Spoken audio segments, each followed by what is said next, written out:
This week, some of Dave's closest friends, are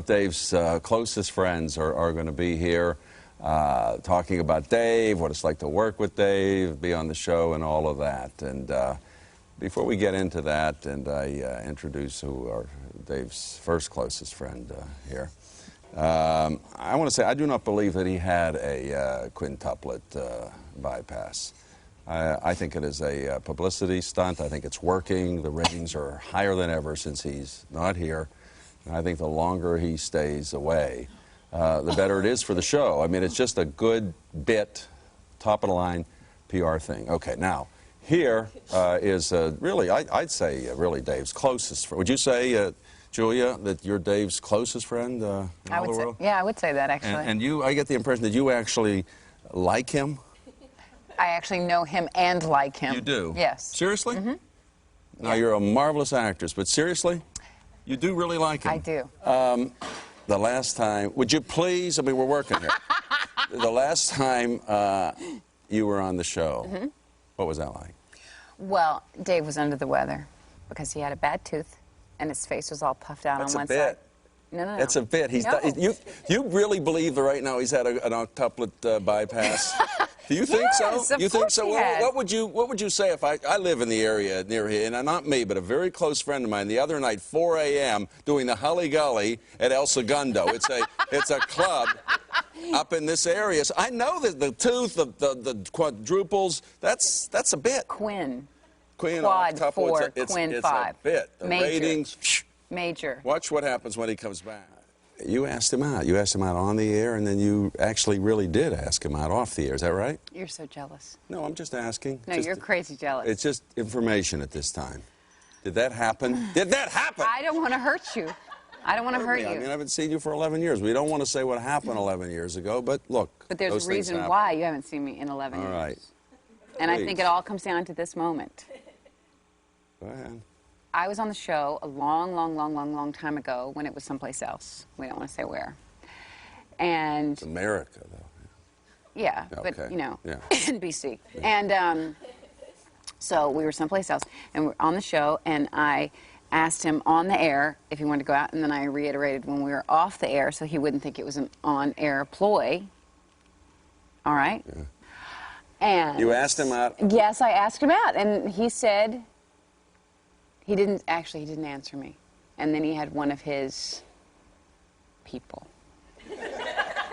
call me and say, "No can do, senorita." I know, I was hurt. You would have liked him to come out, right? Yeah. You would have liked... Now, but let me ask you, I have actually never seen Dave Letterman at any function, party, gala, anything. Right. Have you? No, and I want to tell you why we're very fortunate. If you are in this guy's presence off camera, it is so stressful because he is the single most uncomfortable man. I just saw him across a room once and I got tense. Across what room? A room outside of the studio? He was outside in a corner with some people having dinner, and there was a dog at the It sounds like table you're gathered around a trash bin. What do you mean outside No, it was in a upstairs corner? at some restaurant, but you could feel his discomfort across the room. You don't want Maybe him to you say made yes. him uncomfortable. No, he's uncomfortable. I think it was you. I make He you wouldn't be uncomfortable, uncomfortable with but me. he is uncomfortable. You would actually like to be with him? I mean, go out with him? Jealous. Sorry. Sorry. Look, he's funny. He's very gifted. You were saying during the break that Benjamin says something to you about your... Wait a minute. Who is Benjamin? Please. I mean, who is I'm not Benjamin? falling for that. Who is It's it? my boyfriend. Oh, you have a Benjamin boyfriend Bratt. named Benjamin. Benjamin Bratt. Benjamin... You are so jealous. Hey, you know, I mean, first it's Dave, now it's Benjamin. I mean, come on. I'm sorry, are you talking? I'm sorry. No. What is Benjamin? She keeps looking at me to see if I'm really hurt. I've never heard. No, Benjamin I've been in the teases me. Marines. You were a Marine? No, go ahead. I didn't think so. No, Benjamin teases me because I love Dave, and I like to think that Dave loves me. But then when we watch the show, do you watch the show? Yes. What show? When we watch the show, and he has these other gals on, and he's all flirty and sweet and nice to them, and I realize I'm not the only one. That's his thing. But that hurts me. It actually makes me furious. It really does, doesn't it? You're sick. No, it does make me furious. You're kind of a sick girl, aren't you? I hate it when other gals It's kind of the key to your success in a way, isn't it? Except I do have a couple of distinctions. Yes. And dare I say that one of my distinctions is that Dave once measured me on the show. What do you mean? Measured what? I don't want to say too much. I'm just saying that he measured me. Has he ever measured you? Several times. Wow. But on phone. If only Paul were here. Now we find out he's the guy that goes around measuring men, women.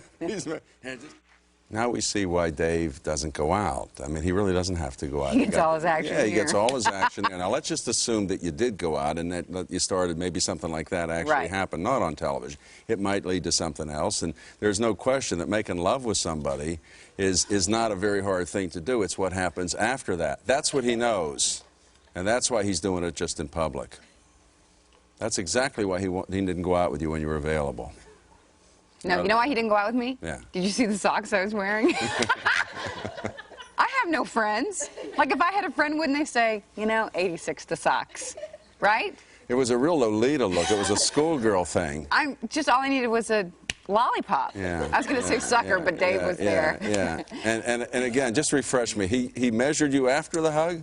There was the hug. Then there was... I don't know if you'll be able to handle it. What? I shouldn't even tell you. What? Hey, guys. Hey, do you guys know that I kissed David Letterman? Hey! Don't say that. Come on. You did? Yeah, I did. Did you really? I'm the only one. Really? Uh-huh. So did they. So do we. Oh, wow. Yeah, we kiss him every day. Does ass count?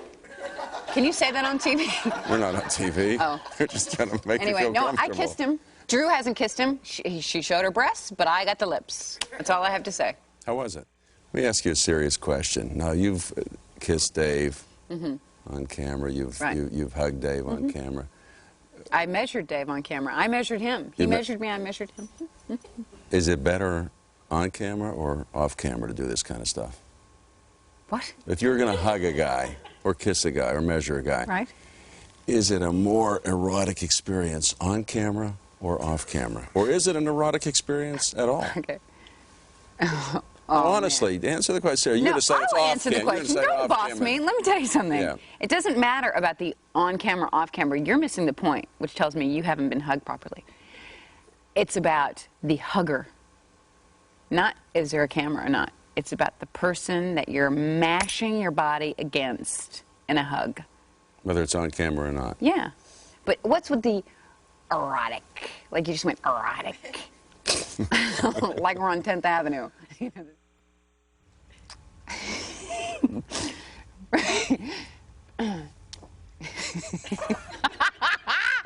From the home office in Wahoo, Nebraska, here is tonight's Top 10 list.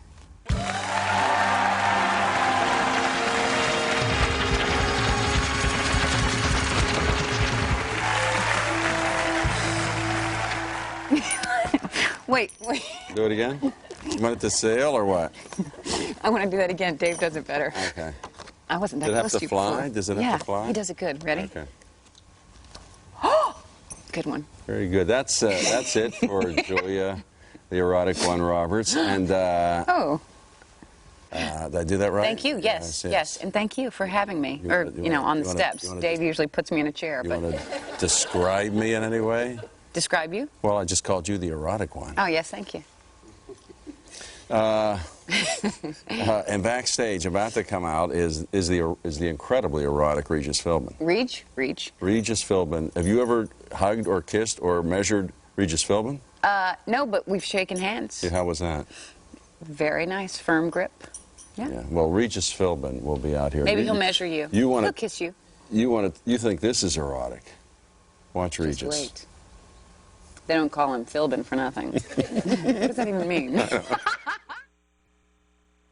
So-called friends of Dave are here this week, and Regis Philbin is actually, Dave has said you are his closest friend, yet you have said you barely have ever seen him. I am his closest friend, and I rarely see him, yeah. What does that tell you? Does he have other friends that he's hiding somewhere? What do you think? He may have, for all I know. But I've tried on the show, and you've tried, too, to become his friend. It's very, very difficult.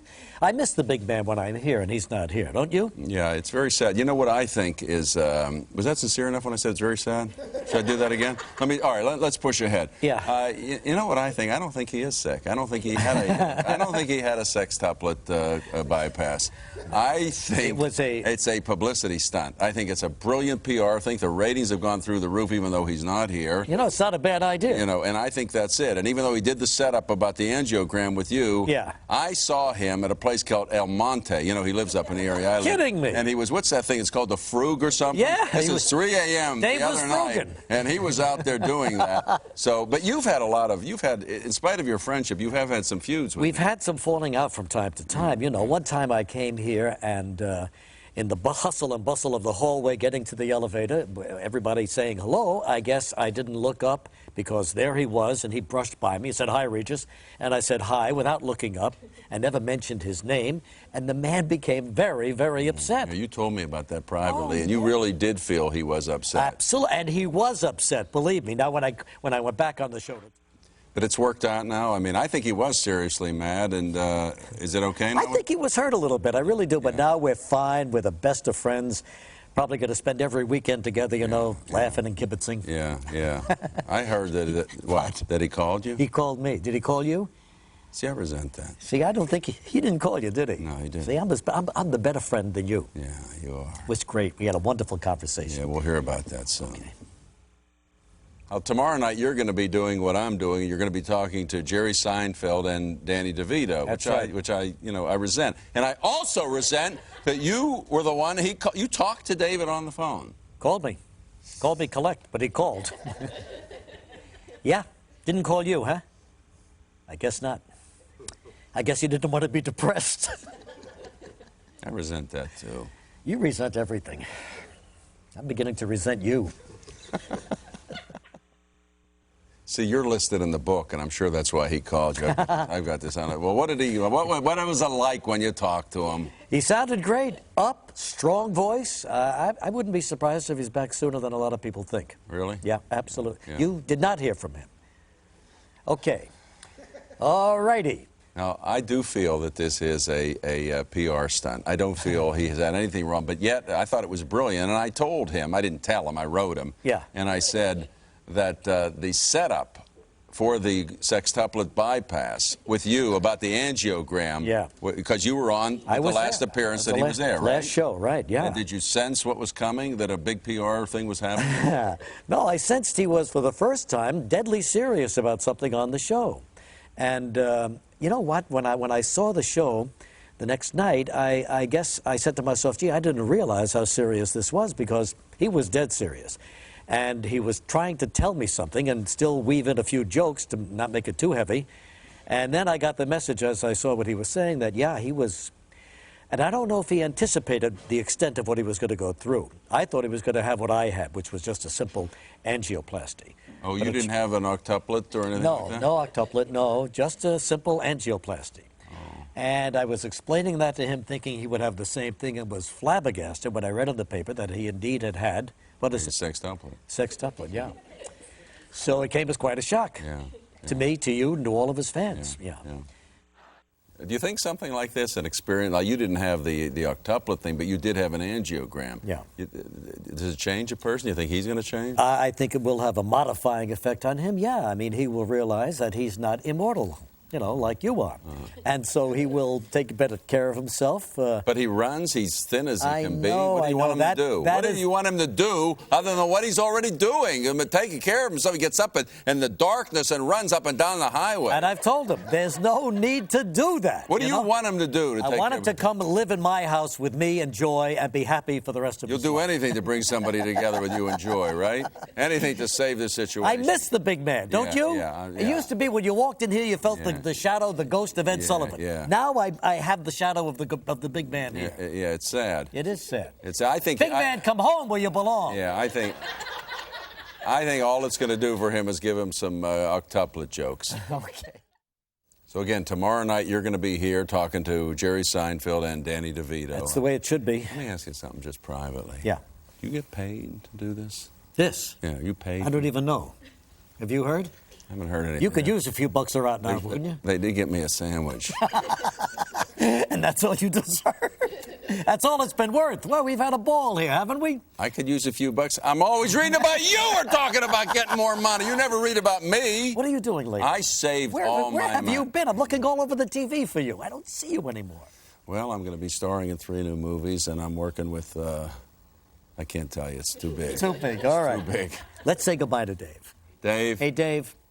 Dave is over there. Oh, Dave, really? Hey, Dave, we love you. I want you to take care of yourself and come back here as soon as possible, because I miss you late at night. I really do. I watch Jerry Seinfeld, you know, from 11 to 11:30, even though he's on at 7:30. TiVo, 11 to 11:30. Switch over to 2, get Warner, boom, there it goes, and then you, and my life is complete. What do you got to say? I don't believe that anything happened to him. I think it's a massive PR stunt, and I think the ratings are proving that he was right. As long as you stay off and get guys like us here, you'll go through the roof. And that's what I recommend you do. Stay away from this show as long as you can.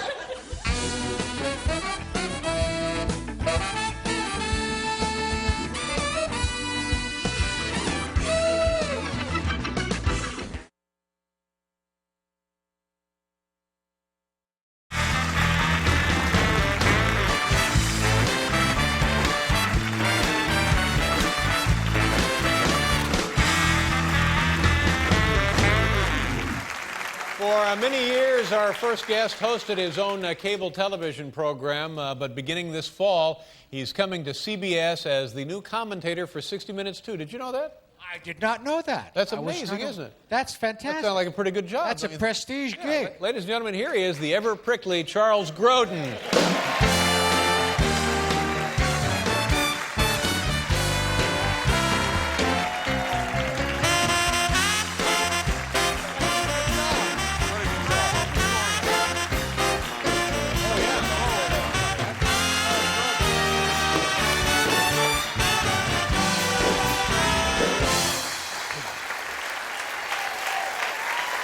Have a seat, Charles. That's all right.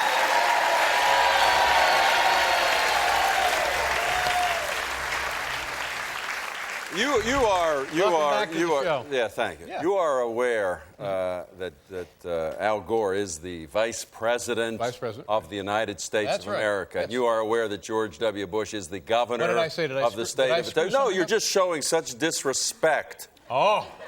Toward these two men. I don't mean, maybe that's what you do for a living, but, Well, yeah, kind of. Forgive me, these are two very fine public servants. You sit here and make fun of them in every possible way. Regardless of whatever degree of fineness they've acquired in their life, they still have incredible boob-like tendencies. Don't you think? I don't think that their boob-like tendencies are anything like your boob-like tendencies. Well, of course not. I'm a pro.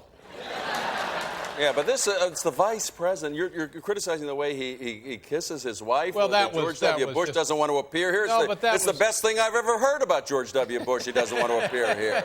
No, he doesn't want to appear here because he's frightened. He's scared. And I maintain, ladies and gentlemen, do you want a president who gets scared that easily? No, you don't. Well, let me ask you something. Do you want a president that has to appear on the David Letterman show? Yes. Yes, that's what you think about.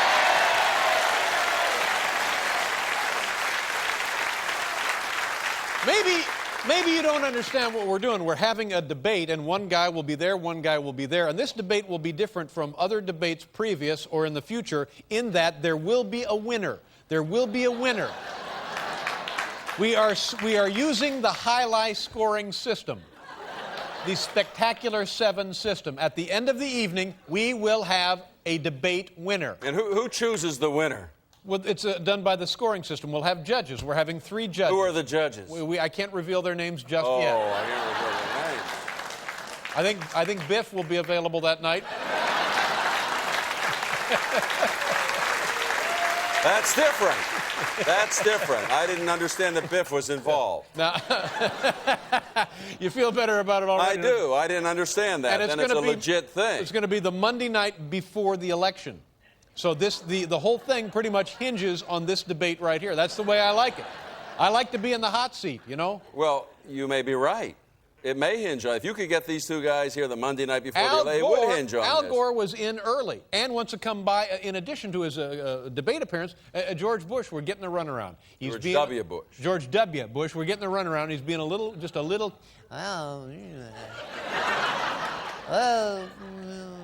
Don't you think that shows his good judgment, though? What is he frightened by? What You.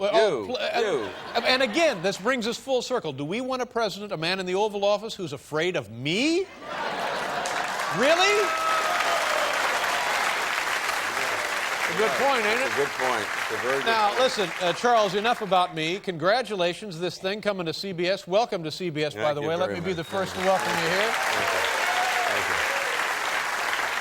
I have to tell you, Maria Pope, your producer, Right. confided in me that you had a lot to do with CBS picking me I to put be in a good word. I did put in a good word. and I didn't know that until tonight, that you actually were the one behind thank me. them No. picking me to be, If they look good and you look good, we all look good. Yeah, That's I my really philosophy. appreciate it. And I'm grateful, because I was really resentful, to be honest Really? with you. Yes, because With me? when you had that PR thing that you said was a hard thing, you know? right. The big phony. Yeah. And phony heart surgery. And I don't know if your audience knows, but I was, or my audience, please, that I was actually, how many years have you been on the air? Total? Prior to your heart PR thing? Prior? Yeah. I think it's like 18 years. 18 years, and after 18 years, and they wanted a guest. I don't know if you call it a guest host, because I didn't get to sit here, but I sat down there on the steps down there. But that after 18 years, you chose me Right. to be the first person to sit here when you weren't here. Thank you very much. Thank you very much. And not only that, but the show got the highest ratings. That got incredible ratings. And as a result of my hosting that show, he sent me as privately, Right. as in, I don't know if you mind if I have to say it, he Please sent do. me privately a 6-pack of Diet Pepsi. which frankly, I took that as a put down. I really did. I mean, a 6-pack of, why would you do that? Why You would don't think that's a nice gift? a 6-pack of Diet Pepsi? How much Diet Pepsi do you go through in a year, my friend? Maybe 6. Well, there you go. That's a year's supply. Then you're going to turn up your nose at a year's supply? Yeah, but I don't know. I thought that it was a put down. Now listen. No, you listen. When you wound up your TV show over there at MSNBC, I thought, and I think we were all hopeful that you were going back to feature films because we like your work in the film so well. But no, you didn't. You have a brand new job. You went from NBC essentially right here to CBS. That's a fantastic deal. Now, why did you say no to the feature films, Chuck?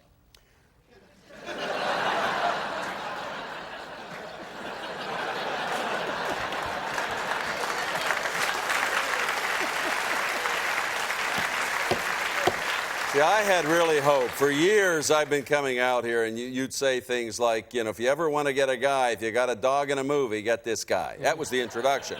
And after that, he's got a teeny-weeny little show on cable. That's what the I intro. didn't say I thought that. when I joined the 60 Minutes family that I wouldn't get chucked. No, you have.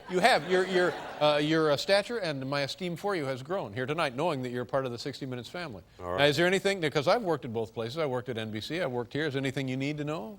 Well, what's the difference? I just was over at CBS for the first time today, and what can you tell me? The difference between NBC and CBS? Yeah, because we both were at NBC, and Right. now we're both at CBS. This place is run like an amateur whorehouse.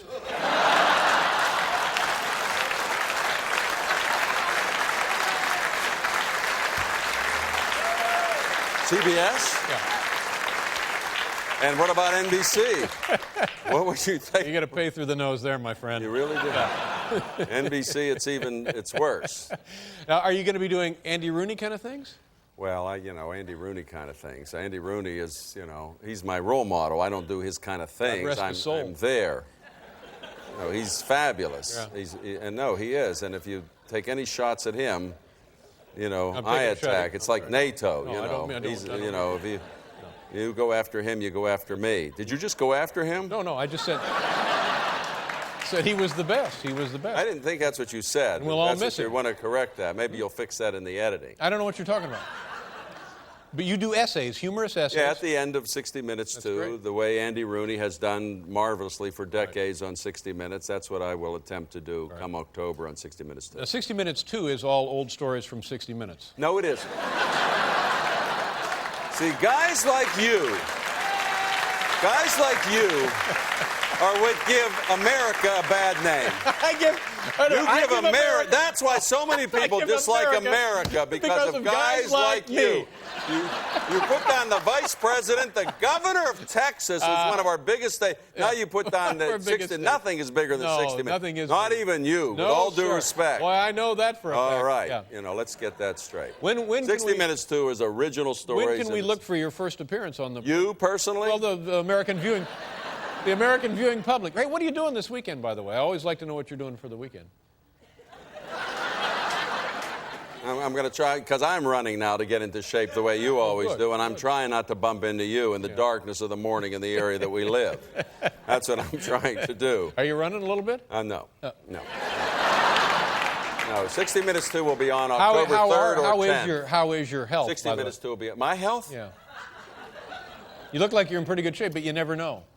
Well, you know, I know. That's the thing about heart disease. It's the I silent know. killer. They just never know. They have a thing where they can take a picture of everything inside, and you know, and Everything I have has been photographed. yes.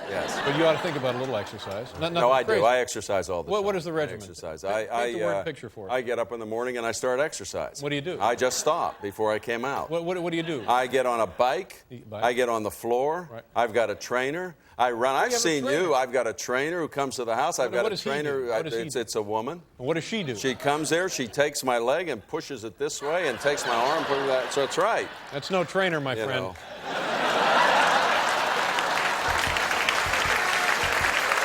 Interesting. I wondered about that myself.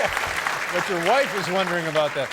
Well, Chuck, Charles, it's good to have you. Good to have you as part of the CBS family. October 10th. Or 3rd, depending if there's a presidential debate, we'll be on. It's the first Tuesday in October if there's no debate between the gentlemen for whom you show so much respect. Would and you like to affection. be a judge on our debate right here? Yes, I would. Yeah.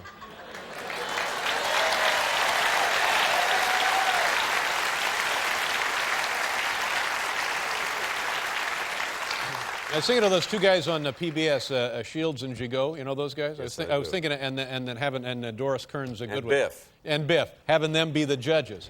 I think Biff should be the moderator, though. No, I'm moderating. Oh, you're there? I'm moderating, and I get to make any smart-ass comment anytime I want.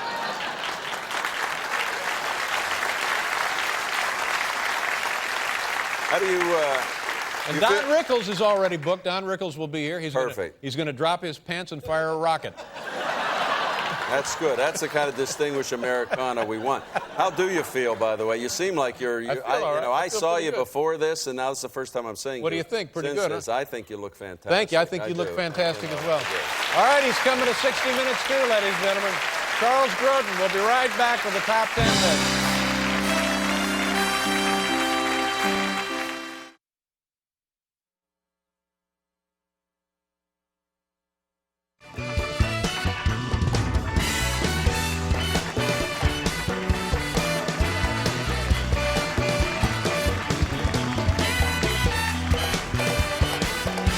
Hey, Paul Schaefer, Felicia Collins, and the Sheila E. CBS Orchestra. Anton, I don't think we'll be needing you the rest of the night. Thank you very much. You just take a break. Praise God. Oh, my. On the show this evening, ladies and gentlemen, Charles Grodin. And the thing that I like about Charles Grodin, or those of us in the entertainment business who know him refer to him as Chuck. Yes. The thing that I like about Chuck, he's a man of many opinions and no unspoken thoughts. And you can always count on him for insightful news analysis and controversy. I mean, he's a walking compendium. He's a commentator now, as you know, on the television program 60 Minutes 2. And what? Excuse me. I'm He's on, sorry. what show is he on again? 60 Minutes 2. 60 Minutes. Two. Right. And we've known Charles for a long time, and he's a, you know what he is? He's a spark plug. You know, he can enter a room and suddenly all focus is trained on this man right here. Yes. He coalesces and galvanizes at the same time. He does. Yes. He will jump start us into thought-provoking, contemplative, insightful conversation. Fantastic. Yeah. So get him out here. All right. You know,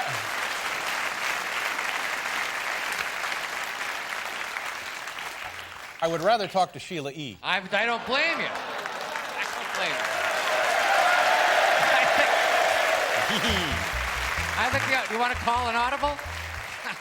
It's not Sheila E. It's Sheila E.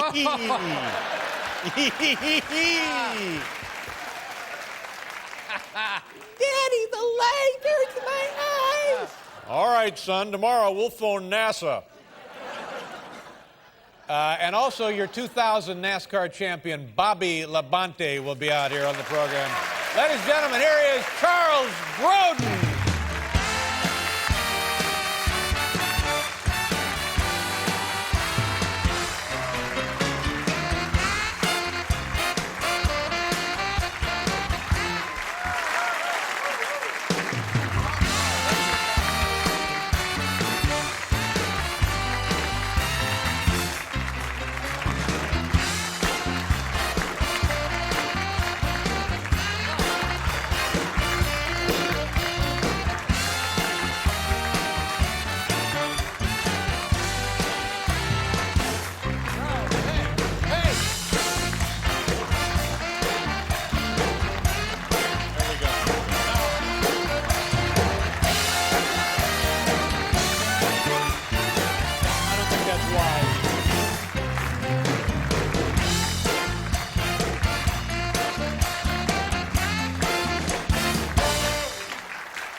You and I... Yeah, like you got a shot. You and I... You'd be surprised. Yeah, yes, I would. You and I have had some really ugly encounters over the years. No. Exhilarating. No, come on. Exhilarating. Ugly. No. I mean, a lot of people think we're kidding around, but we're not. No. And we have had some very unpleasant where we don't... I love it. I thrive on it. Yeah, well, it's been ugly. I can't get enough of it. Yeah.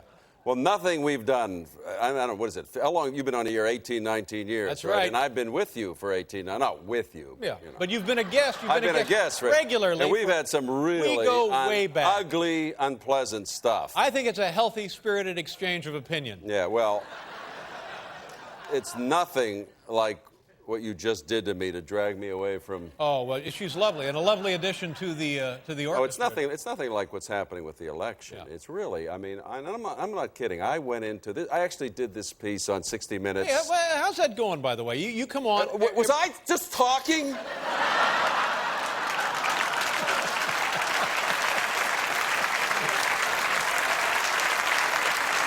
But I think a lot of people are interested. You have a brand new job. You've been at it a couple of months now. Yeah, but I was just saying something about it. I mean, a host is supposed to let a guest... How long? You've been a host for... Let's get to that a little bit later. But tell us... And you come on the show, and you every week you have a different commentary about stuff? Yeah, and it was a couple of weeks ago. What kind of stuff do you do? About how hard... Wait a minute! Here's a good one. Why are you doing this? See, that's what I'm talking about. You know, you ought to do one about how hard it is to open those airline peanuts.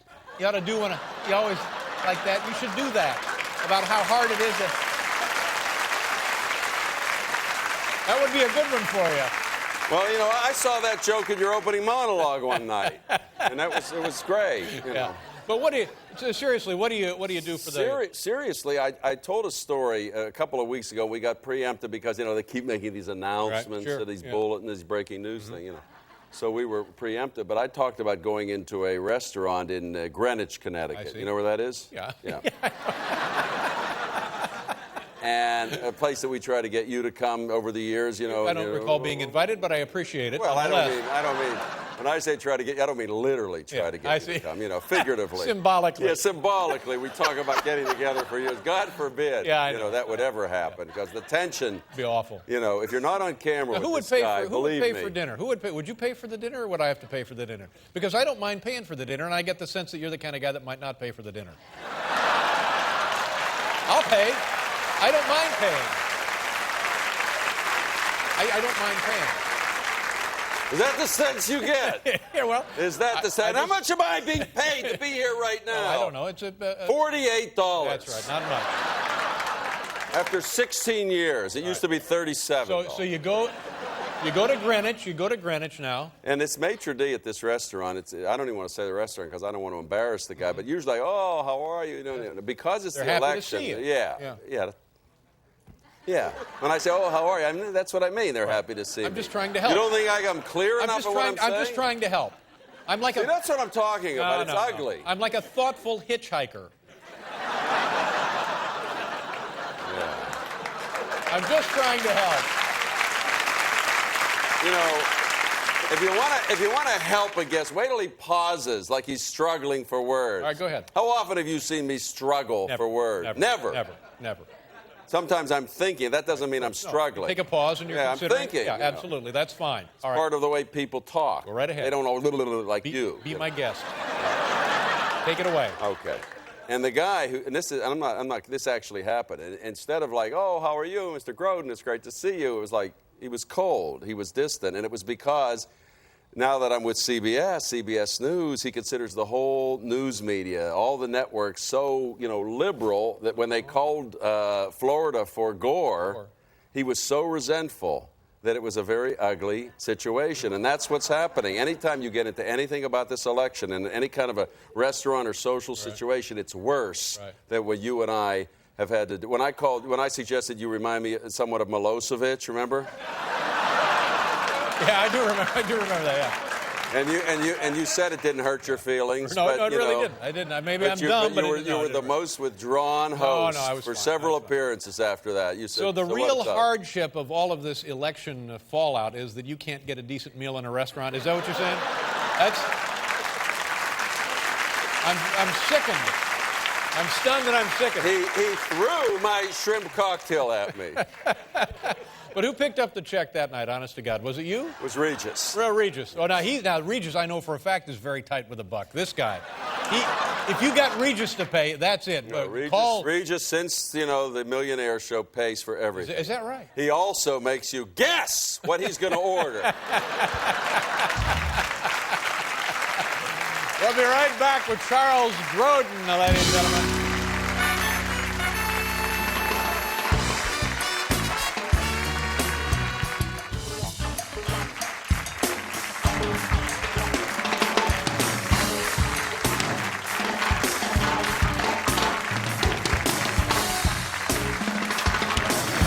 Charles Grodin, Bobby Labonte, your 2000 NASCAR champion, and Sheila E. You like stock car racing? I actually was a stock car racing champion. He's a champion? Yes, I didn't realize that. Yes, I was. Oh, I won the NASCAR. What year? That was in 1992. 92? 92. Just like 8 years ago, you were the champion? 8 years I was the champion in the country. I didn't know that. Yeah, I know, and I didn't know why you never brought it up when I was here. I'm the dumbest man alive. Well, I didn't realize. I put it at the top of the resume. Well, you know Bobby Labonte. You raced Bobby, with Bobby. you kidding? Yeah. You asked Bobby who told him what to do when the other guys are getting a little in front of him. That was me. That was you. You're very generous with the new guys starting out. I was moving out of it at that point, and I wanted to. I was saying to him during the break that I'm having a big party, big holiday party at my house. You have it every year, don't you? Well, not every year. Every year, yeah. Mm-hmm. And how many people come? Well, I mean, Regis is coming. No, but how many? I don't care who. I want a number. Why do you want a number? I just wanted to kind of paint the word picture here, what it's going to be like. Well, we're talking maybe 125 people. 125. Well, it's a big estate. So do you have to rent chairs? It's funny you say that because that's the big expense right there. The folding chairs. That's the big deal because, there's a lot because people want to sit down after a while. I would think so. And I paid you the nicest because my wife said, should we invite David? I said, oh, please, don't invite David. First of all, can you imagine if you were invited to a party? No, of course, and why put the pressure on you, right? Thank you, I appreciate that. Thank you very much. That's now, why is that so much pressure on you? We've been through this before. Yeah, but why is it? Why do you not? People don't like to see me out of the house. Well, I don't. No, and if I were to go to a gathering of that size and of this, and everyone want to say, so what do you think about it? And they'll be very disappointed because, and here's why I used to drink. I would, when I drank, I'd go to that party. I'd be the first one there and the last one to leave. Yes. And then for like 3 or 4 days afterward, I'd be on the phone apologizing. Yes, so, yes. But I'd be there. Yes. And then when I stopped drinking, I realized, oh, I better not go anywhere, which is fine. I'm better off at Well, at home. all right, I understand that because I'm a little bit like that. But Now, how will you kick it off? What's the big? How do you open her up? We're going to shoot Regis out of a cannon just to start. Well, hell, I may come over for that. But let me ask you something. I Yeah, go understand right how you ahead. feel because I'm a little bit like that. But does it ever get lonely, Dave? Yeah. No. You know, I have that. I mean, see I it- know you probably see Here's you see what it. it is. You have a human around you talk to from time to time. I have a handler. Okay, a But- trainer. Yeah, but you know what? You see the commercials on TV for this, and I finally saw it like a month ago. I said, "By God, that's what I got." And they got tablets for it. You can take the tablets for what it. happened? Well, it's that the social anxiety disorder. Yeah. And I said, and they give you the little test, and I said, "Holy crap, that's me." Yeah. And then they show you the before where you're just sitting around like this, Yeah. and then the after where you're out doing the rumba or something. And I said, I'd rather have the disorder, honestly, than go out and do the rumba. And I just don't want to.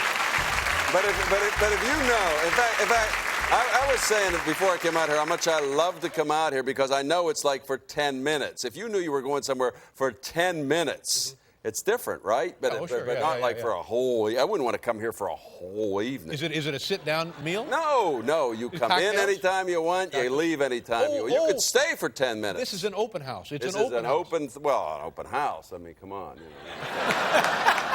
But I mean, I make it like that. Yeah, It's like 6 to 10. You come, you have something to drink. You can leave like the minute you get there. Now, will your 60 Minutes 2 buddies be there? Well, that's the whole point of the party. I'm trying to ingratiate Oh, myself you're to management. How is that going? Is it going all right? I'm very happy there. And you know what? You know how I got here? Really, I was thinking, how did I end up in this? Because, you I got put it Andy in- Rooney, 60 Minutes. know, You I got put me it- on 60 Minutes 2. Right. How did I get here? And I started to think back, what are the signs that somebody like me, in 5th grade, I was impeached as the president of the 5th grade class. Tossed out of office? I was impeached. Wow. Not for any kind of Monica Lewinsky type No. of thing. You're a renegade. I was, no. You're an iconoclast. Yes, that's Yeah. exactly what they called me. Actually, what they said was, they said I talked incessantly. And I said, what's incessantly? I was 10. Yeah. It means without cease. And I said, all right. Yeah. And they impeached me. Yeah. And now look at you. You're on top of the world. I was thrown out of class in high school for asking too many questions. Well, see, that's wrong. There's Well, nothing wrong with asking too many That's how questions. you get to be a commentator for CBS. If you ask too many questions You have in an high school. insatiable thirst for An knowledge. insatiable thirst for knowledge, Yeah. yes. Why do you have such a green tie on? Well, what do you mean? What's I the mean, matter that with doesn't go with anything. You ask too many questions. This is what I thought it did. Before we come from Bobby, my protege is coming out here soon. Before we go, I got to tell you that orb thing you're talking about. Boy, Am I onto something? Has that thrown me? Yeah, for 'Cause like I'm used to the sun and the moon. Don't get me wrong. Billions and billions of years, everything was the same. Every time you look up, All of a- whoa! I What's know, that? I And know. it bothers me too. That's right. And nobody said anything. There wasn't a vote on it. They didn't ask around. Nothing. They just went ahead and did it. And now we're stuck with the damn thing. And most of the people don't know what's going on in the sky. Now, Well, this is all they'll know about the throws sky. me. Well, it's stupid. It throws me. You ought to do a little poem on Well, your show don't give about me a it. poem. Well, you don't. I don't do poems. Oh, I don't know. Whatever. I'm going to ask you a question. I just want to see if you know the answer Yeah, to this okay, all question. right, this will be Because good. all the trouble with the election Yeah. really has to do with everyone says 166.A or 168, what it means, and what the different laws mean Yeah, that the Florida legislature made. That's what the argument's about. You understand that, right? Well, I don't really. I'm not clear But on they're it. arguing about the It's a laws very- and what it's a it very means fine- and very what's fine right and what's point. wrong. Very But fine how point. long do you think the Florida legislature, which writes these laws, how many days out of the 300, how many days are in a year, first of all? 365. All right. And then you got the leap year, and then, I don't know, all goes to hell then. All right. How many days out of those 365 do you think this Florida legislature meets? Do you know? I'd say no more than 60. That's exactly right. See, ladies and gentlemen, hey, hey, yeah. And how much money, can you lend me a couple bucks while we're on the social media? How much money, as of 1998, do you think they earn, these people, to meet for 60 days a year? Individually? Yes. Well, I'd say it has to be less than 20,000. 27.5. 27. Okay. Don't you think it would be better to like have them work a little longer, straighten out what the heck they're saying there? Make it clearer to understand? You know, to me, to get semi-serious for a minute, our whole problem is, well, look at the legislatures meet for 2 months in Florida, and all around the country it's like that, more or less. They should spend a little more time, pay them a little more money, and get these laws so we're not debating this for, what is it, over a month after the election. But you raise an interesting point, but it's not valid. Not valid? It's not valid because attorneys on either side, if they have a vested interest on either side of any argument, Bill Clinton, a case in point here, you hand Bill Clinton a piece of paper and you say, Bill, what do you think of this piece of paper? And Bill Clinton will say, well, all depends on what you mean by paper. You know what I'm saying? Yeah, but you know what? When he said that, it depends on what you mean by the word is and that stuff. Everybody knew what they felt about that like, come on, give me is or what. We know what that means. But we don't need it. I don't know your point. Hold on a minute. You're here every night. I'm here for a minute. And my point is that they should make it clearer so we can at least say, well, this guy is like just lying and this guy's telling. It's so hard to follow what they're talking about. That's the problem. Well, and we should spend a couple bucks and say, meet a little longer, straighten out your language and get it right. And I apply that to you as well as a host. But I maintain, as long as you have powerful forces on either side of an issue, they will never understand anything that's clear. No, but we will. We will. Well, if you say it clearly, we'll know what we think because there's, I know you can, and 166, 168, and Your Honor, and Supreme Court Justice, all of them, they don't agree, and we're saying, what is it? Okay, what before you leave, Chuck, give the address of the House for the party. For the big open house. Charles Grodin, ladies and gentlemen, from 60 Minutes 2. Nice to see you, Chuck. Good job. We'll be right back.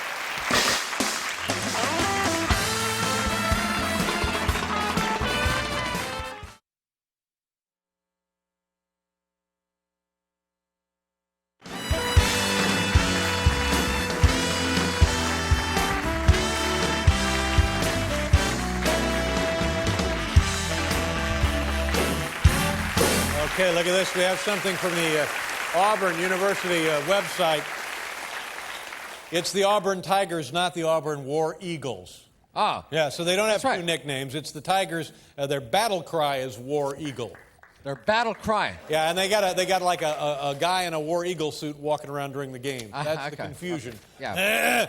But they only have one nickname, so that now I feel better about Ball State's change. Yeah, right. Yeah, so it's more of an even playing. The game would be altogether different if they were playing in Dave Letterman Stadium, but they're not. See, if they were...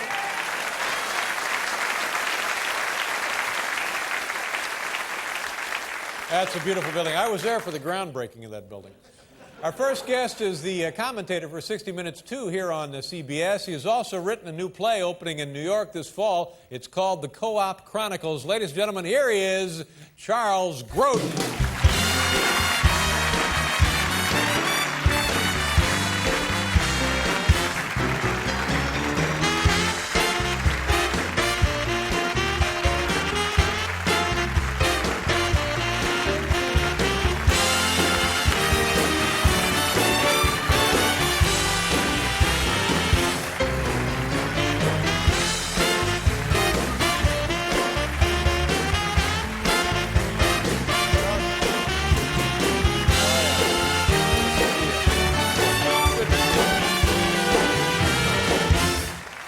Welcome to the show.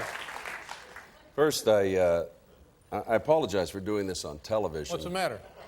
Well, but I've never seen you, and this is the truth, I've never seen you off television. Have I? Have we ever seen each other other than right here? No, anywhere. Usually pretty Anywhere. Anywhere. Backstage. No. Anywhere. I think that's never. true. Never. Anywhere. But here. That's right? Never. So when people ask me what you're like, I said, you know. That means to me, what that means is the system is working. Right. Oh, sir. And you are in fact the only host of a show that you don't see before you come out. Never. I'm serious. Right, you saw Johnny Carr. You see everybody, but you don't see you. I would like to see you socially. That would be fun. I'm not talking about socially. I'm not interested in socially. Mm-hmm. I'm talking about when you come here, you're the only host, and you've been, and you know, congratulations, 20 years. Thank you very much. Really. Oh, stop it. I think, and I'm sure you've done research on this, the only person who's done more than 20 years is Johnny Carson, isn't that right? I think there's several who have done more, but Johnny Carson did more in late night, late night entertainment, comedy, more than 20 years? Well, Hugh Downs. No, I'm talking about host of a show. But, right, I don't know. We can look into that. But Johnny, we can look into that. Johnny did it for 30 years, for God's sake. Yeah, so you've got, all right. Now, personally,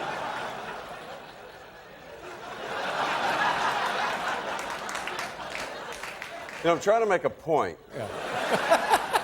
Personally, I appreciate that I've never seen you anywhere than here. Oh, good. No, because honestly, if we were to see each other backstage, wherever you are, where are you, by the way?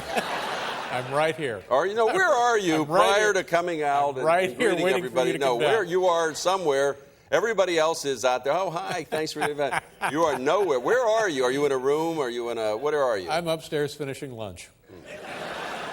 Well, I appreciate it because it would be so tense to see you. I think you're onto something here, and the reason I don't generally do that is because it sort of maybe would spoil the dynamic of what we have here on the show. And I don't remember you using your hands that much the last time I was here. No, it's good. It's good. I need to clear the air about something, and I started by apologizing that I'm doing it on television. No, you're but there's fine. no other. I'm not going to call you. I have to do it. I have to do it right here. No, it's fine. You know what I'm thinking is when you say 20 years, and I didn't know that. They told me that. And by the way, congratulations. You did that already. There's very few people that have done more than 20 years. Are you all right?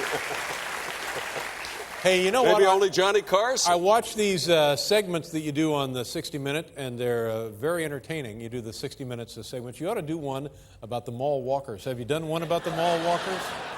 Do you know anything about mall walkers? Yeah, I happen to have read the article in the Times, and it was interesting. Your take on it is very anti-mall walkers. and my take on was, how dare they ban the mall walkers? Because if you think all these people are going to walk up and down the mall and not buy something, do you really think that's true?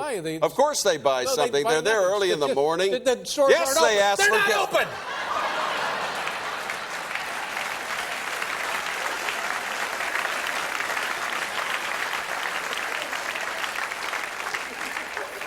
Are you telling me that the complaint about the mall walkers is at a time when the mall isn't even open and they're complaining? Well, here's my... You're saying they take the parking spaces, right? Well, they do. They take the best parking spaces. But here's my point. You know, someday you're going to be a mall walker. Well, maybe I will. Maybe I will. But I'd like to think I would be a considerate mall walker. Yeah. But you would ask for Christmas presents the same way. Now let me ask you a question: Is the mall or is the mall not private property? Isn't it private property? It's like a commercial enterprise, and they open the doors so people come in and do business. It's the American way. It's commerce. It ain't Central Park. You know what? Go for a walk in your neighborhood park. Yeah. Let me tell you something, buddy. Your tax dollars don't build the mall. You are very fortunate. I am going to answer. Hey, you too. You're yelling at the same time. I'm sorry. Paul's right. Forgive me. Forgive us. All right. We'll be right back with Charles Grodin.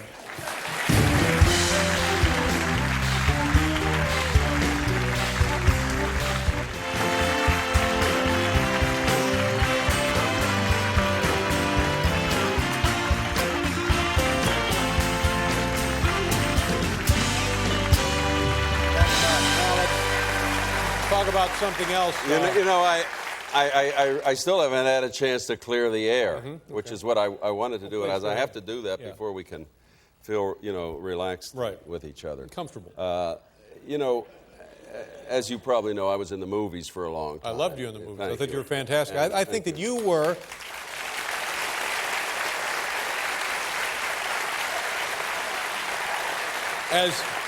as funny when you were in comedies. I think you were as funny. You call that an ovation? Come on. It was fine.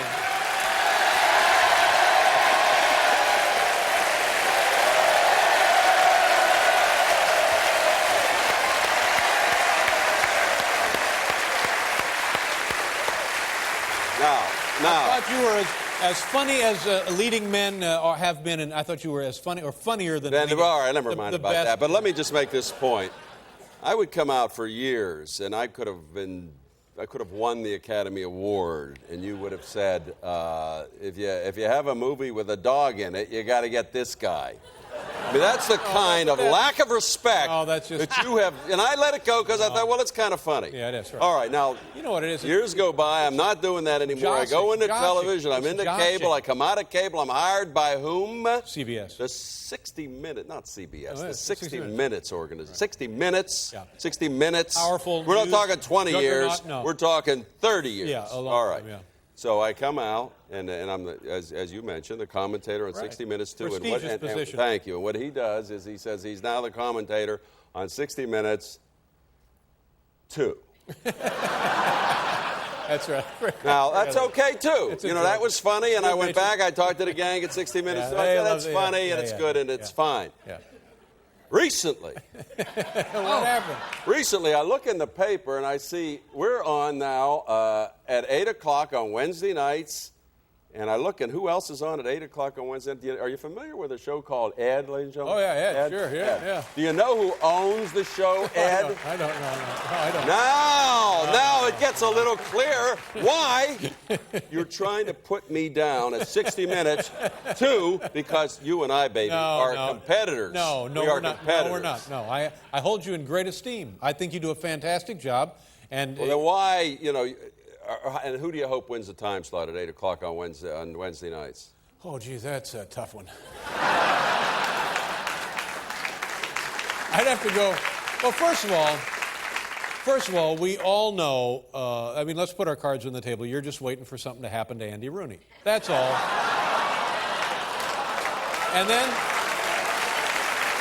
they move you to Sunday. Have you? They move you to Sunday. You have met Andy Rooney, haven't you? Yes, I have. You know that Andy Rooney will be at both of our funerals. He will probably speak. Andy Rooney lifts weights and he roller skates regularly. But so for you, it's a stepping stone. It's a stepping stone. We're waiting for you to go up to the big show. Just as this is. This is a stepping stone. There's nowhere to go from here. I want to get on late night with Craig Kilborn. This is the end of the line. And I'm waiting for that. Now, well, we'll see how you do. Now, listen.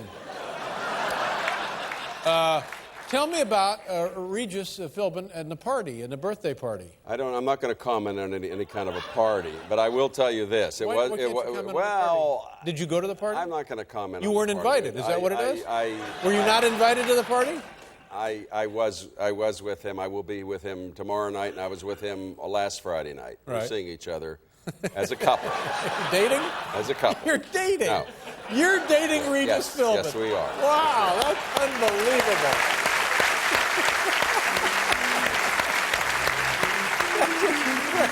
We have a lot in common. We both work in, television. We have a understand, similar sense of humor. We're not, malicious. We don't take shots at each other like some people do. And we're very happy with each other. I always thought he was gay. He's not gay. Oh, wait a minute, he's not gay? gay? He's not gay. No. I don't mean to imply he's gay. I'm just saying we see each other. No. We see each other, but it's not a physical I thing. see. Well, I went over. keep your fingers crossed. I went over.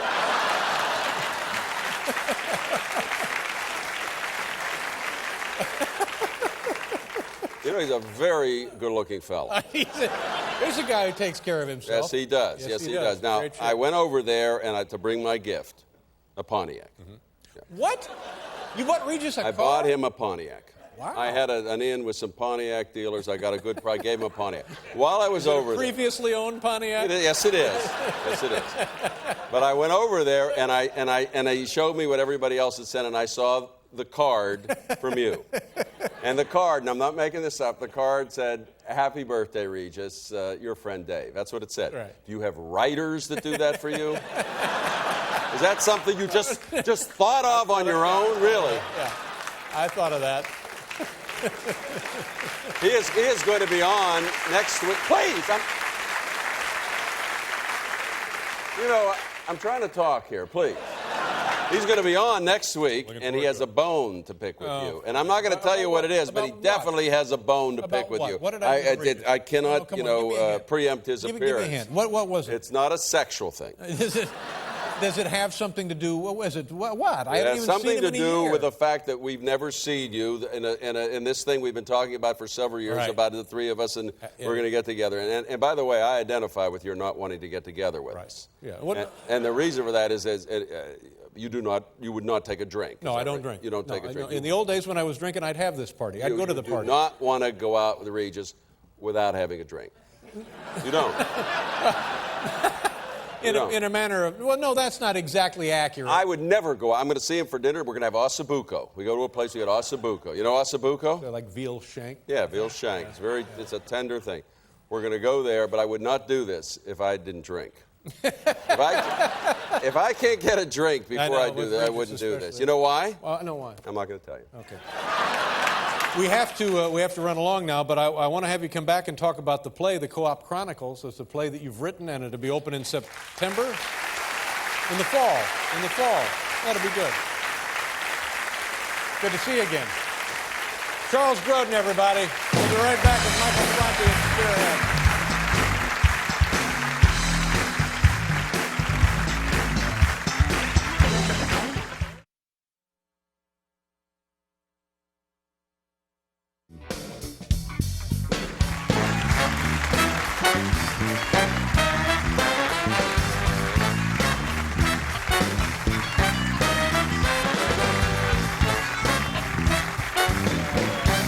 Thank you very much, Pablo. Our first guest,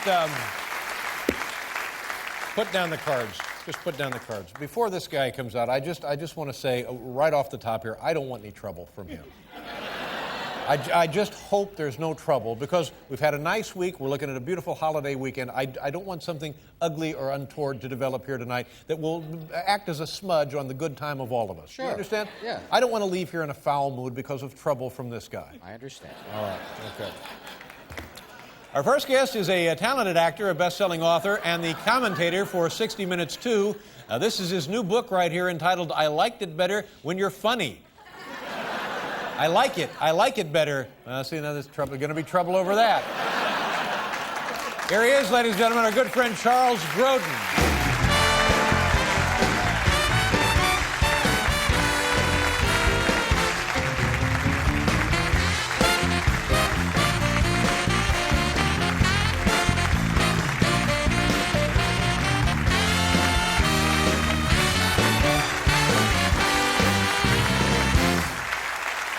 Welcome back, Charles.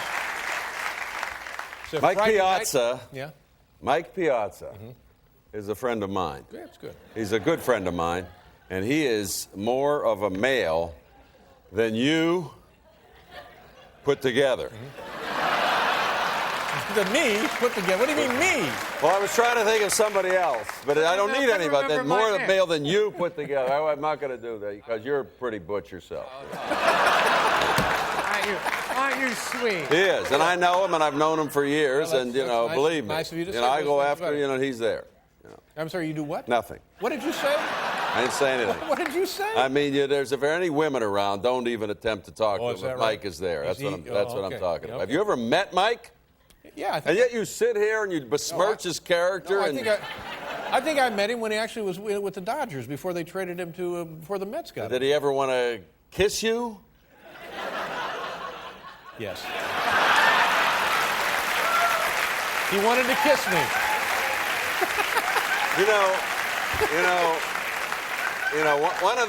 One of the things in my book where I blow the lid off my personal life, Oh, yeah. I blow the lid off your personal life as Really? well. Yes. I better set aside some time to read that. And one of the things I tell in that book is what you do, what you say, what you whisper in my ear Right. when during the breaks, when the band is playing, really you have to shout it in there. Right. And one time, and don't deny this, you All right. actually said to me, "Would you like to go dancing with me sometime?"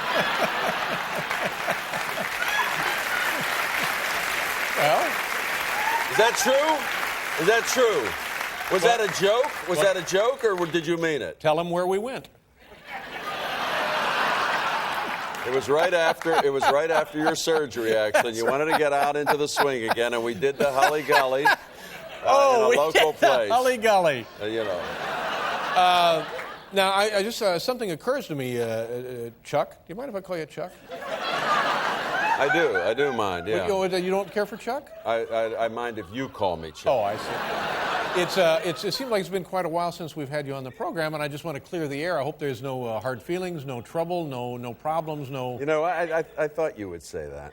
Of course there's trouble. Of course, if you hadn't brought up Mike Piazza, I would have told you about this right away. Of course there's a problem. When's the last time I was on this show? It's about a year ago. Over a year And didn't ago. I used to be on the show like every few months, and then suddenly I'm not on for... Of course there's a problem. But the real problem is the last time you asked me to be on this show, where did you ask me to go? And this is real. This is serious. To the basement. To the basement. To the boiler room. Don't act like you don't know what I'm talking about. Oh, I do. Oh. You and Don King. Don King. That's right. And we were in the boiler room. It was a little skit we were doing. A little skit. Skit, that's right. A little I thought harmless, I was having a invited little to fun. come on the show and said, would you please just go to the boiler room? And was that ever aired, by the way? No, it wasn't. No. Right. We Prior. had second thoughts about that. Yeah.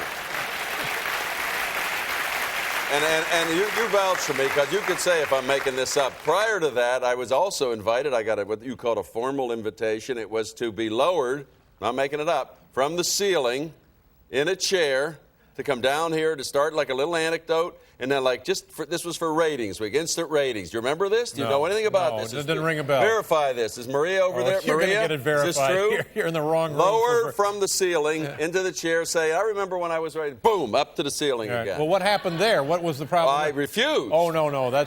We got Mike Piazza to do that. Yeah. He said, sure. I'll be happy to.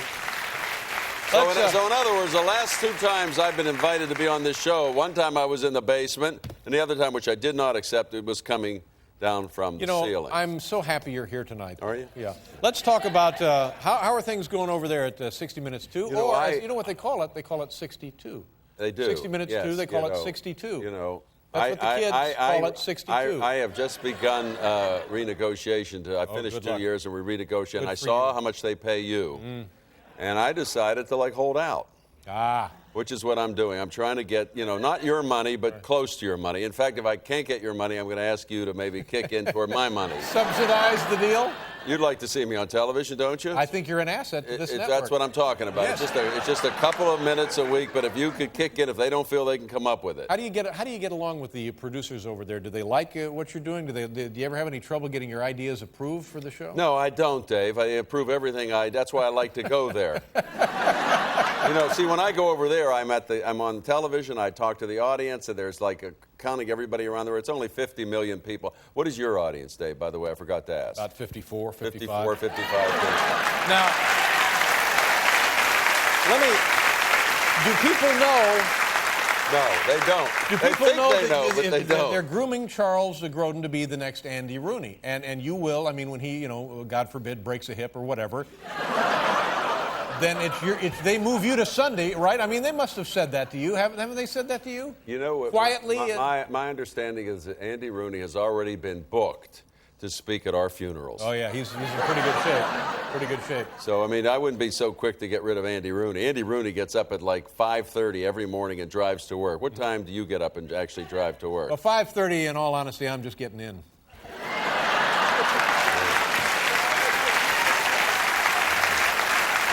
You know what I'm saying? I'm not doing the Hully Gully. I read in the paper, and this is true also. It sounds like this is, but that you moved from the area in which I live. That's right. And that you moved to another in which other people now, live. This happened, by the way, interestingly enough, maybe only interesting to me, but this happened. It was in the newspaper last week. Yeah. This happened. This transaction took place 2.5 years ago. It did? Yeah. You mean you have been out of I've my been out area of your neighborhood for 2.5 years. Well, that just shows how much we missed you. We did not know. As a matter of fact, when that was pointed out to me, and Matt, your crack staff member, Matt Roberts, Right. he pointed that out to me. He said, "Do you notice anything different?" I said, "It is more relaxed in the area now." It really was. But what I liked about the article was that he's moving away from his neighbors, Regis Philbin, Charles Grodin, that he's moving down, whom you've never seen. No. And you're moving down to another area where you have Tommy Mottola. I don't know. So these will be your new I've heard of him. And I thought he's going to be hanging out with Tommy Mottola, Ralph Lauren. I don't know him either. And Eartha Kitt. Eartha Kitt. Yeah, that's what it said in the paper. Really? Have you been hanging out with Eartha Kitt? You won't come out with Regis and me, but you hang out with Eartha Kitt and I've Tommy heard of them. Mottola. I don't know them. Well, that's what it said. You're going to be hanging out with them. We'll be right back with Charles Grodin, everybody.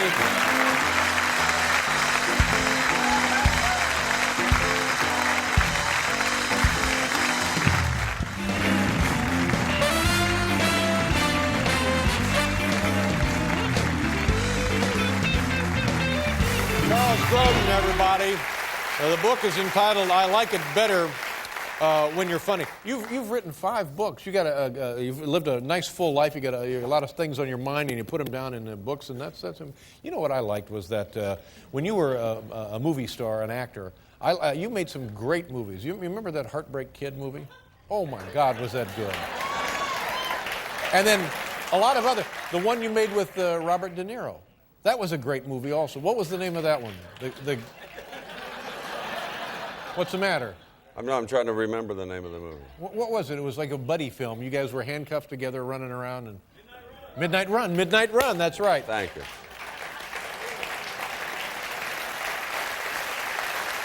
And I'll tell you something else. You made a movie called Clifford, which I thought was hilarious. I agree. I like Martin that movie. Short. I like that movie, now, too. What was the problem with that? And again, nobody saw that. Yeah, no, well, we saw it. But I saw it, but it was you very often funny. ask me, would I ever go back into the movies? Only because you were so good at it. You did it so effortlessly. Thank you, but I want to ask you something. Why are you still doing this?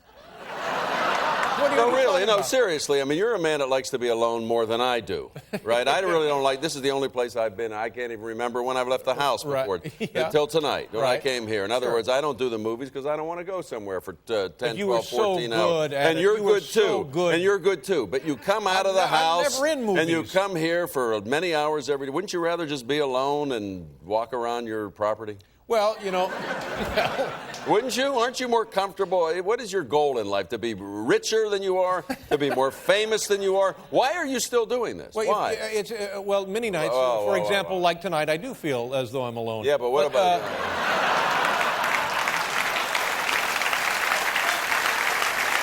you got to have a place to go, for God's sakes.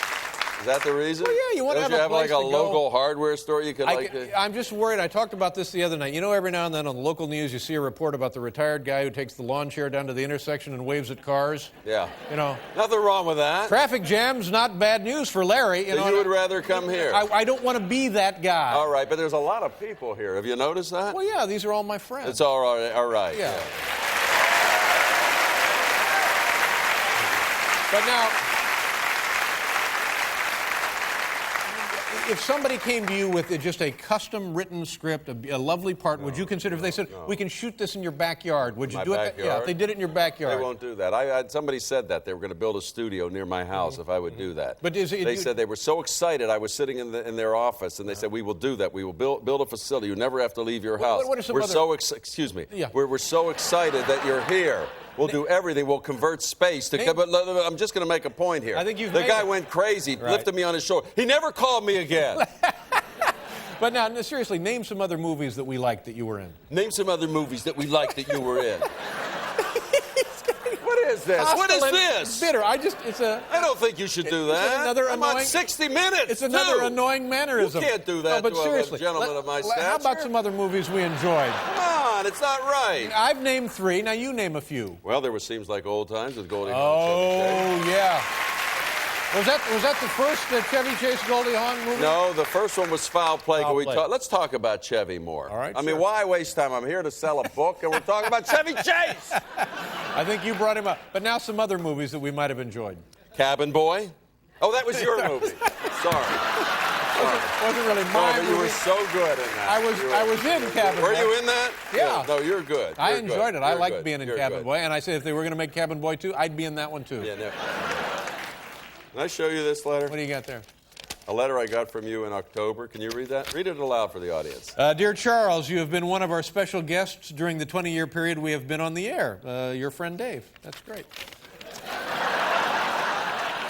You skipped the key part. Well, I don't want to read the whole thing. About the $20,000 bonus. In fact, you have appeared with us in each and every one of these 20 years, sometimes on several memorable occasions. In recognition of this, we are pleased to send you this check for $20,000, $1,000 for each year. It's a small token for the high regard in which we hold you. Thanks from all of us at The Late Show, your friend Dave. I appreciated that. And I wanted to share that with the audience. This is I bogus. really appreciate I really appreciate $20,000. This is counterfeit. $20,000 bonus, because you get nothing to come here. But a $20,000 bonus. we're And I just certainly wanted getting to our money's publicly worth, aren't we? Thank you for that. I appreciate that. But Yes. now, before we go, and we do have to run, I want to establish a couple other things about the book. It's for sale now. It's a bestseller, and it's a lot about you. It's a lot about your philosophy. It's a lot about you. Yeah, oh, there's a chapter in there. There's a chapter in Yeah, there called David Letterman. Dave Letterman, yeah. That's exactly. Did you read that chapter? No, I haven't Not even gotten to that that yet. chapter No, did you read. no. I'm still working on how Stella got her groove back, and then I'll get right to this one. Well, I hope you have a lovely Memorial Day, Charles. Thank you. And Thank you. Same come to back you. early and often. Thank you. Yes, That's right. what I'm talking about now. Yeah, okay. I appreciate it. You look well, and Well, you look good, and too. I'm You look glad, and I'm fantastic. going to take you seriously. You said you did have a good checkup. Yes, oh yeah. Well, we're all thrilled, and I'm serious Well, about that's very that. sweet. Thank you very much. Thank you. Charles Grodin, everybody. We'll be right back.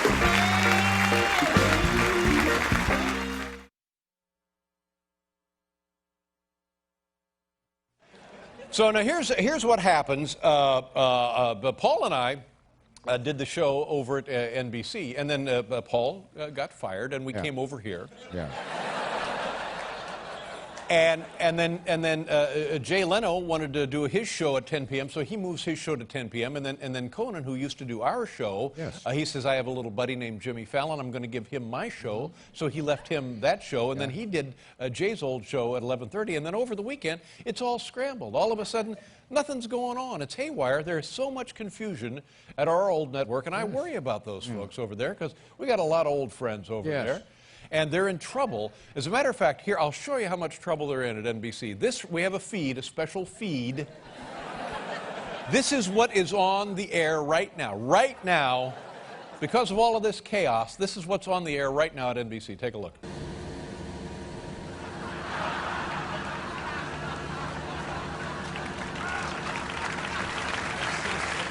Nighttime with Chuck and Don will return in a moment. Is that a show? Don King. And Chuck Grodin. That's Wow. Wow.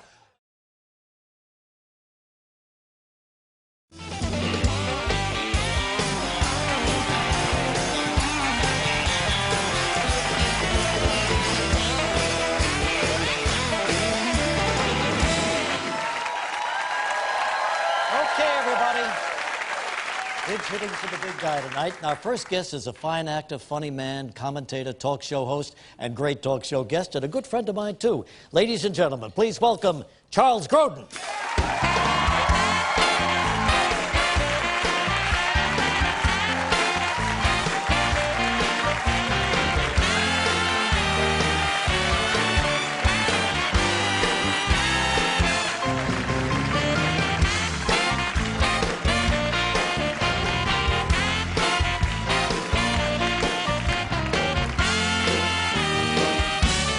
What is it? What are you always looking for? I know this is supposed to be a comedy show and everything, and I'm sorry to have to say this, but I'm a little offended, to be honest with you. About? I really am. Well, I was the first guest host when Dave had that fake heart thing, you know? Yeah, I remember that, too. Yeah. And you were my guest at that time, That's right? right. That's right. And I wasn't sitting here. I was sitting down on the steps over there. Do you have a there's a still of that I think we've got. Have you got a still I of it? remember that. There we are. That's when I was hosting.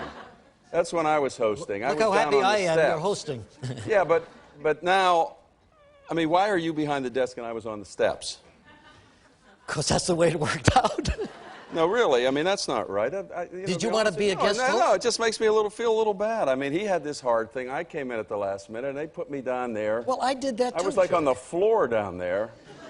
And now, you know, it's come here, and you're sitting behind the desk. It just, all right. I mean, let's go on with it, but I'm hurt.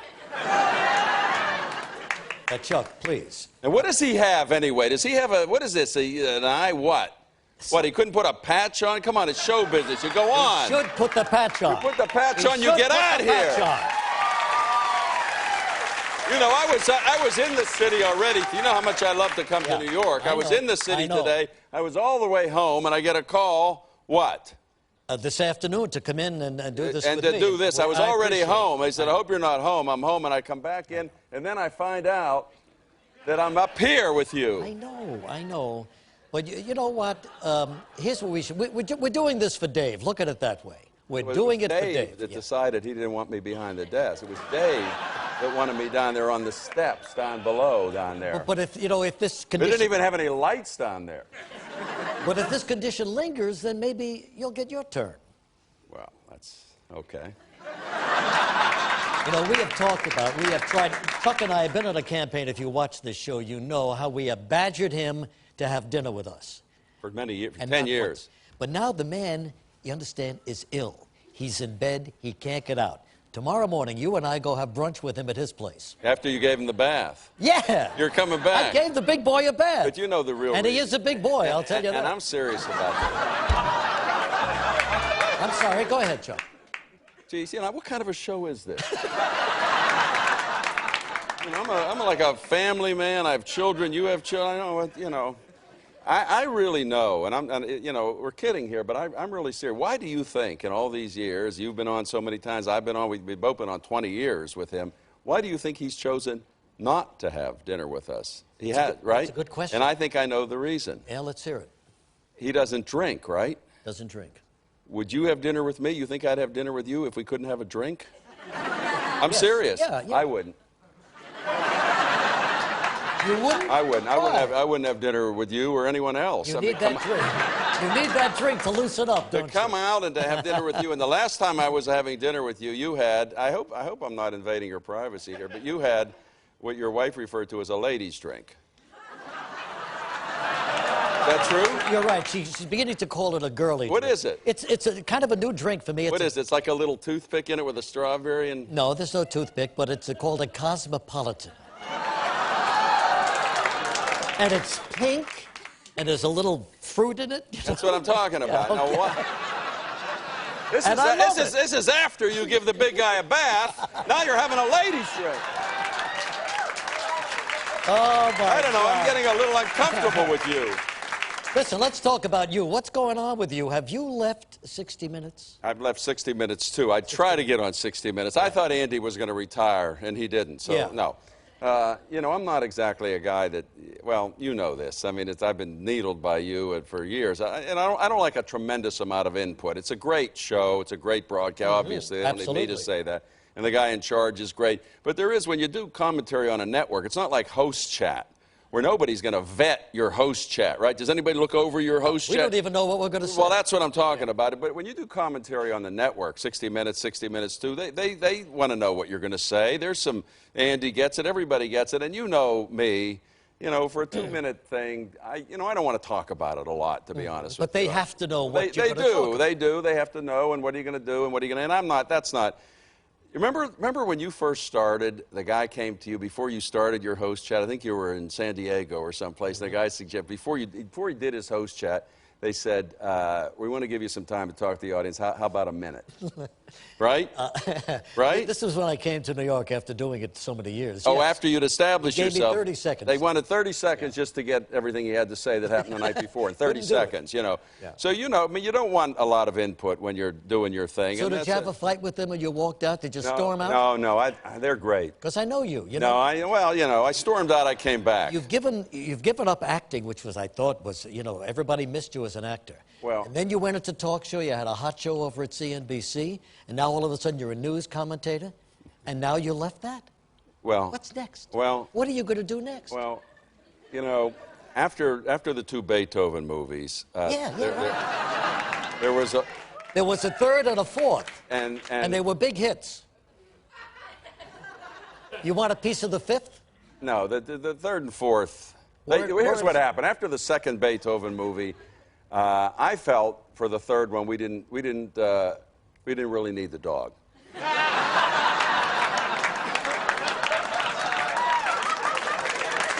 I don't mean it went to my head, but I honestly felt that. The studio felt that they didn't need me. So they made the third and fourth without me. Have you seen them? No, I haven't. I didn't see the first two either. So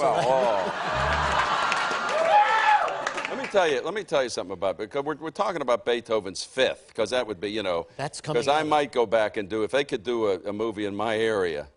Up in Connecticut. Yeah, in the Connecticut Why not? area. Sure. They could set it in the Connecticut area, Beethoven's fifth.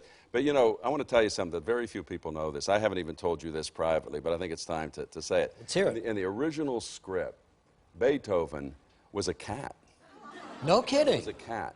And they really wanted me, but I'm allergic to cats. Are you really? Yes, I am. So that's why they made it a dog. Would it have been a hit if it had been a cat? I don't think so. No? No. Dogs give you more. There's more action I from think a they dog. got lucky because I was allergic to cat. Look how everybody thinks I'm dead serious. Beethoven wasn't a cat! I can't believe this! Oh, he was a cat. That's interesting. So wait a minute. Well, it might have worked as a cat. Well, look, he was allergic. They wanted him. So they made it a dog, and the rest is history. Everybody got rich. If it had been a cat, it would have been a lot bigger. These are jokes. But you can't get over that. First the steps. I know. But Chuck, are you making an announcement here that you are returning to the movies? What are you going to do? One of the first times I met you, was at a party and De Niro was there, and you wanted to do Midnight Run 2 with the three of us. Yeah, absolutely. Wasn't that a great movie? Terrific movie. With the three of us. Yes. I wanted to be a part of that. How did he get into Midnight Run is what I want to know, with the three of us. I wanted to be Bobby's little brother. That was about as exciting as doing Beethoven as a cat. So they, but it could be. What was it like working with De Niro? I mean, he's in your face when he's really talking to you? I mean, he really gets into a character, doesn't he? I don't like the man. When he slapped those handcuffs on you, when he first found you in Brooklyn Heights, remember? And he took you out, you were in the bathtub behind the shower, and he took you out and he put the cuffs on.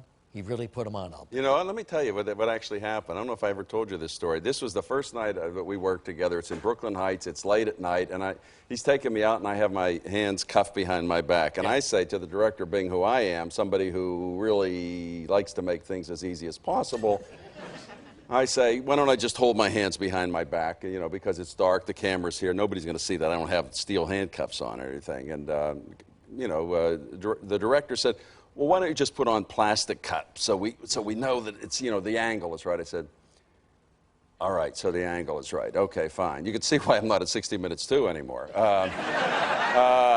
So De Niro, who I just really met, he says to me, would you mind wearing steel cuffs? This is at night. My hands are behind my back. Would you mind wearing steel cuffs? I look at him, no, sure, you want me to wear steel? I'm thinking, oh, this guy. Jackie Gleason, this guy, this is going to be a long movie.